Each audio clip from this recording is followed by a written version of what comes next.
Listen, please permit me to bore you for the next 5 minutes, because I want to read you one of the most important research I've ever seen in my life.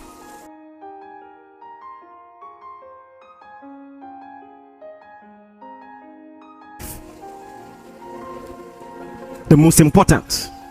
You have to know it. And I want you to read up on what psychologists call attachment style. Attachment style. And this is what has been proven, that the way we love, the way we make friends, is a reflection of the relationship we had with our primary caregivers when we were growing up. Proven scientifically. Your primary caregiver, your dad or your mom, or whoever was in their stead, the way they treated you has formed your understanding of relationships and has influenced in a very powerful but subconscious way your love decisions in your life.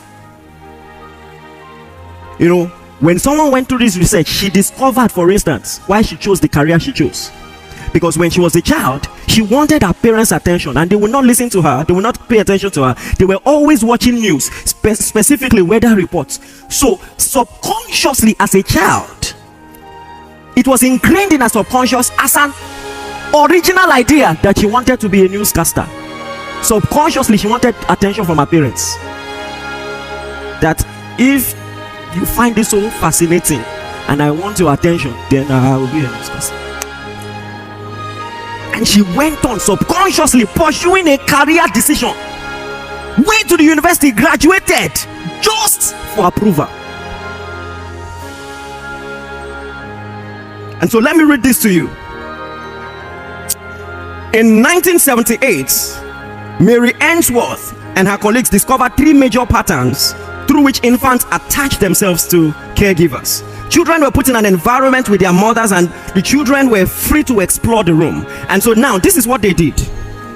The children are with their parents or their mother, and then after a while the mom is asked to leave the room, and they watch how the child behaves when the parent leaves. Do you know that says a lot? That single detail tells you how close they are. Again, we're talking about attachment, right? And so the mother is going, they even become freer, they start playing more. That tells you something. Some immediately begin to cry, you know, and then not just that, after a while they bring in a stranger. Some children reacted and interacted with a stranger in no different way than how they reacted or interacted with their mom. It tells you something. It tells you something. And so this is what was discovered, and I will just begin with. So now they checked 3 things. Number 1, how comfortable each child was when they were physically away from their mothers in a strange environment. Emphasis on strange environment. That the child is in a strange environment and unfamiliar territory, yet your primary caregiver leaves and there is no change in behavior. It tells you something. Please, are you all listening to this? Number 2, how the child interacted with the stranger. Number 3, how each child greeted the mother when she returned. Based on the observation, they divided children into 3 groups: secure, anxious, and avoidant. Please listen carefully. Some of you, I'm about to read the story of your life. What did I say? Secure, anxious, and avoidant. Okay, so infants characterized under secure attachment actively seek and maintain proximity with their mom. They may not interact with the stranger at all if the mother leaves. However, they showed signs of distress when their mother left, but they rarely cried. So they showed signs of distress, but they rarely cried. They showed less anxiousness because they were secure and believed their mother's love and responsibility towards their needs. Infants characterized under anxious attachment were seen to be somewhat resistant to the mother. However, once contact with the mother was made, they showed strong intentions to maintain such contact. Hi, my God. Have you ever tried to date someone who kept giving you mixed signals? Kept acting like the person, she didn't care? But eventually, when you drew closer, you discovered the person really cared. Some of you've not experienced something like that before. Anyway, we're still starting. So the child was acting indifferent. However, when the mom came,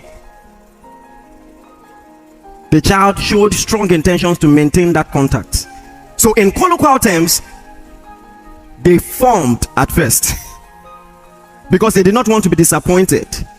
And then they held on to the little attention that they could get because they did not know the next time it will come. Are you paying attention? So it was observed that the mothers of such infants had slow response time to the children's needs. So the children in this category struggled to adapt and adjusted adequately to the situation in such a way that anyway, let's move on. An infant with an avoidant attachment was characterized as displaying little or no tendency to seek proximity to the mother. The infant often showed no distress during separation from the mother, interacted with the stranger similarly to how he or she would interact with the mom, showed slight signs of avoidance, turning away, avoiding eye contact when reunited with the mom. This may be because the parents ignored attempts to be intimate by displaying rejecting behaviors such as being uncomfortable with physical contact. Let me tell you something. If you have a parent, either dad or mom, that was never comfortable with physical contact, you need repair. Did you hear what I just said? This is serious.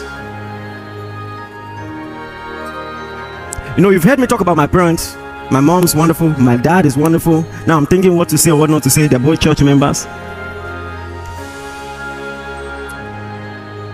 I will never be where I am without both of them. I look at my life and I see a perfect blend of their influences. I can tell you one thing for sure. My mom is the sweetest human being you will ever see, but I will not be where I am if it was just her. Because as sweet as she is, very content with her life, with all that God has given her, I needed someone who could be a push. But my dad was not just a balance. Hey, my God. Mr. Itukire.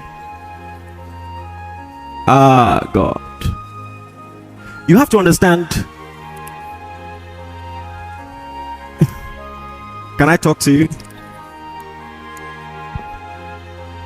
You see, some of the things that people admire about me today, it is because God dealt with the extremes, cut them away, and healed me. I'm telling you. Because sometimes even your drive can be a dysfunction. Are you ready for this or not? I grew up in a home where every time I came second, my dad would say, well done, but the person who came first does not have two heads. Great dad, make no mistake. Do you understand? But you have to understand, hey, my God, daddy, I love you, but I'm trying to teach them. He never hugged me once to say well done, good job.